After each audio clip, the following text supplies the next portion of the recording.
মাত্র 30টা আসন ইলেকশন করে তৃতীয় বৃহত্তম রাজনৈতিক দল সাপলাগুলি হয়ে গেছে। সেই জায়গা থেকে সামনের দিনে স্থানীয় সরকার ইলেকশনে আমরা অংশগ্রহণ করব।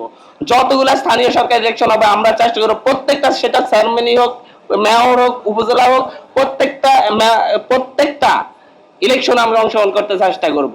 আমরা প্রত্যেকটা জায়গায় প্রার্থী খুঁজতেছি। আমরা সবার জায়গায় যারা আমাদের জাতীয় নাগরিক পার্টি থেকে ইলেকশন করছেন তাদের প্রত্যেককে আমরা প্রার্থী করে, এবং মানুষ জাতীয় নাগরিক পার্টিকে ভোট দিবে। কোনো ওয়ার্ডে মানুষ 500 জন ভোট দিক, তারপরে জাতীয় নাগরিক পার্টির যে 500 সাপোর্ট আছে আমরা তাদেরকে ভোটের সুযোগ করে দিবে ইনশাল্লাহ।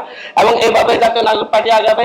সারা দেশে জোয়ার হচ্ছে, প্রত্যেকটা উপজেলায় 200, 300, 400 করে প্রতি সপ্তাহে, প্রতি মাসে জয়েন করা শুরু করছে। এবং এটা এনসিপি বসন্ত নামে পরিচিত হবে পুরো 2024 সালের এই সালটা ইনশাল্লাহ। সর্বশেষ কথা অনেক গুছিয়ে আনলে একটা কথাই বলবো, যারা সরকারে গিয়ে ধরাকে সরা জ্ঞান করতেছেন না, যারা মনে করতেছেন বাংলাদেশে, আমার মনে হয় বিশ্বের এমন কোনো ইতিহাস নাই যারা গণভোট হওয়ার পরে 70% মানুষ গণভোটের পক্ষে ভোট দেওয়ার পরে সেই গণভোটের বিপরীতে দাঁড়িয়েছে, এই রেকর্ডটা, এই বাজে রেকর্ডটা বিএনপি সরকার গঠন করে তৈরি করে দিয়ে যাচ্ছে। গণভোটকে মর্যাদা দিচ্ছে না, এর চাইতে বড় বিশ্বাসঘাতকতা বাংলাদেশের মানুষের দ্বার হতে পারে না। এবং গণভোটের সেই প্রশ্নগুলাকে আবার নিজেরাই এখন এসে প্রশ্ন করতেছে, অথচ এই গণভোটের প্রশ্নগুলাতেই এই দেশের মানুষ হ্যাঁ ভোট দিয়েছে।